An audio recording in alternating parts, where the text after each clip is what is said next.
वर्धनी एकादशी वैशाख कृष्ण पक्ष।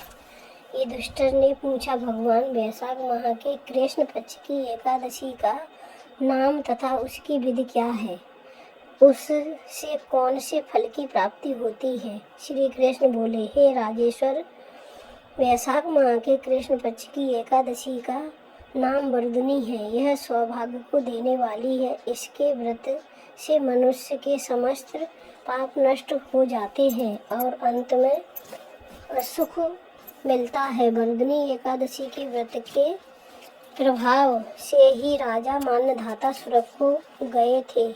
वर्धनी एकादशी के व्रत का फल 10,000 वर्ष तपस्या करने के फल के बराबर है। कुरुक्षेत्र में सूर्य ग्रहण के समय जो एक बार स्वर्ण दान करने से फल मिलता है, वही फल वर्धनी एकादशी के व्रत के करने से मिलता है। वर्धनी एकादशी के व्रत से मनुष्य इस लोक और परलोक दोनों में सुख प्राप्त करता है और अंत में स्वर्ग हो जाता है।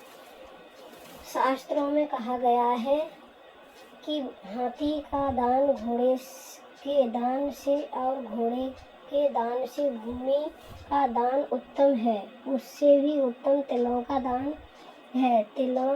तिल से स्वर्ण का दान और स्वर्ण से अन्न दान श्रेष्ठ है। संसार में अन्न दान के बराबर कोई भी दान नहीं है। अन्न दान से प्रत देवता, मनुष्य आदि सब तृप्त हो जाते हैं। शास्त्रों में अन्न दान कन्यादान के बराबर माना गया है। वर्धनी एकादशी के व्रत से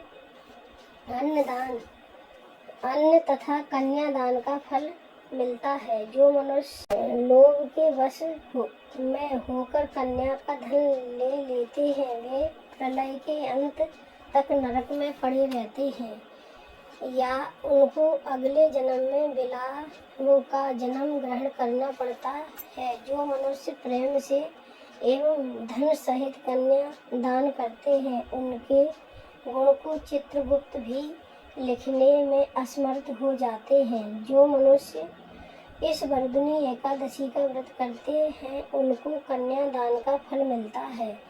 वर्धनी एकादशी का व्रत करने वालों को दशमी के दिन निम्नलिखित 10 वस्तुओं का त्याग कर देना चाहिए। 1 कांसे के बर्तनों में भोजन करना। 2 मांस। 3 मसूर की दाल। 4 चना। 5 कोदो। 6 कांस। 7 मधु शहद। 8 दूसरे का अन्न। 9 दूसरी बार भोजन करना। 10 स्त्री के साथ या अन्य किसी के साथ मैथुन करना।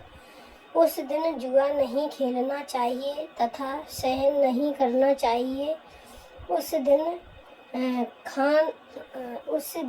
पान खाना, दातून करना, दूसरे की निंदा करना और पापियों के साथ बातचीत करना भी नहीं करनी चाहिए। उस दिन क्रोध, मिथ्या भाषण का त्याग कर देना चाहिए।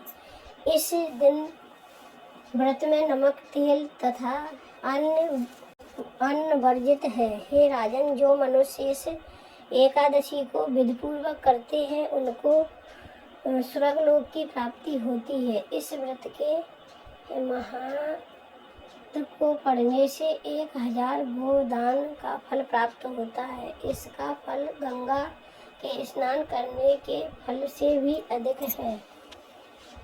संयम सौभाग्य का आधार है। हर प्रकार संयम रखने से प्राणी के मुख और सौभाग्य में वृद्धि होती है। यदि व्यक्ति में संयम नहीं है तो उसके द्वारा किए गए तप, त्याग, वह भूमि पूजा आदि सब प्रभावहीन हो जाते हैं। बोलो एकादशी मैया की जय। बोल एकादशी माता की जय।